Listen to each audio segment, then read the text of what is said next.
What is cooperation? According to the definition, it is the process of working together toward the same end. But how can you align everyone's interests to the same goal? People have different objectives. How can you make everyone work together? Let's travel to a small resting village to learn the basics about cooperation.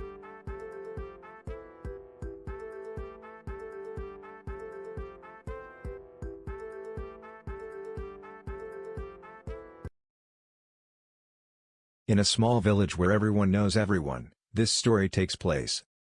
Nick is a young man, looking for job prospects here and there. He meets Jack, who is quite sociable and intriguing. Like to make some money? Of course.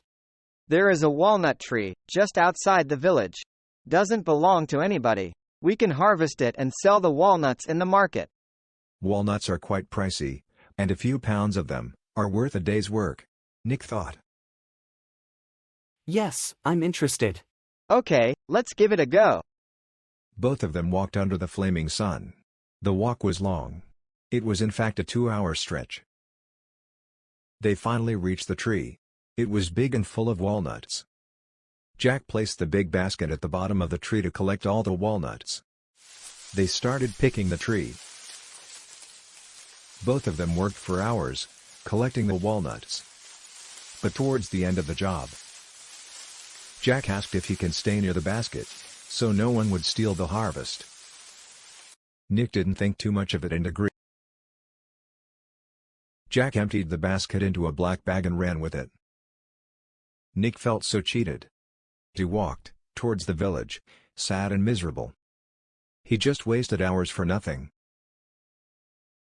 When he got home, he told his father about what happened. Instantly, the father directed Nick to follow him, and walked towards Jack's house. Jack's father met with them. Nick's dad told the father about the whole affair. Jack's father called his son and told him to hand Nick his share of the harvest. It was that easy. Nick got the money and headed home. Also, Jack's father promised that he will punish Jack for what he did. What does this story have to do with cooperation? Well, Jack's father gave the money to maintain his reputation, and to not be seen by the rest of the villagers as a cheater, a person that does not cooperate. So he took a strong stand against his son because he needs to signal that he is cooperating with the rest of the village.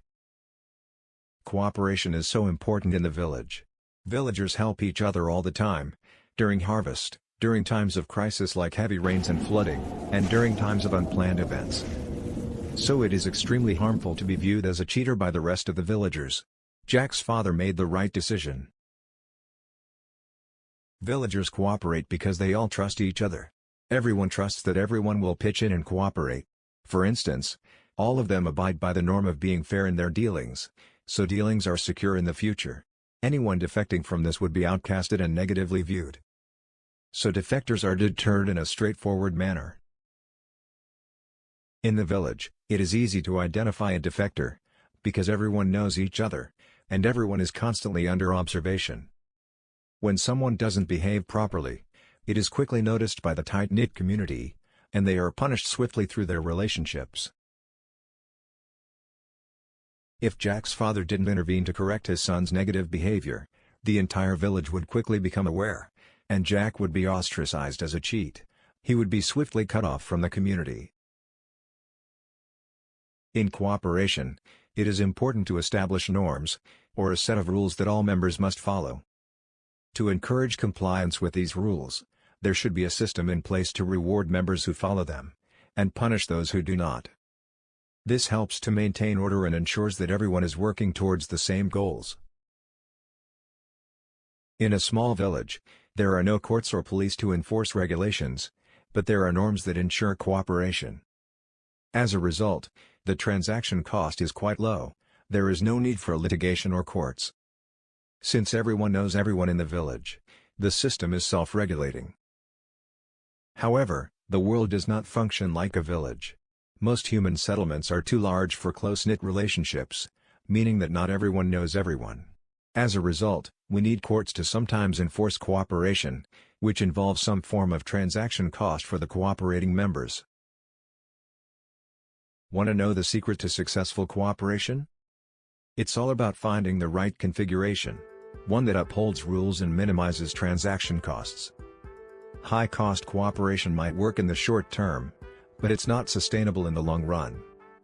The real key to success is cooperating at a low-cost structure. Thanks for watching, and don't forget to subscribe for more content.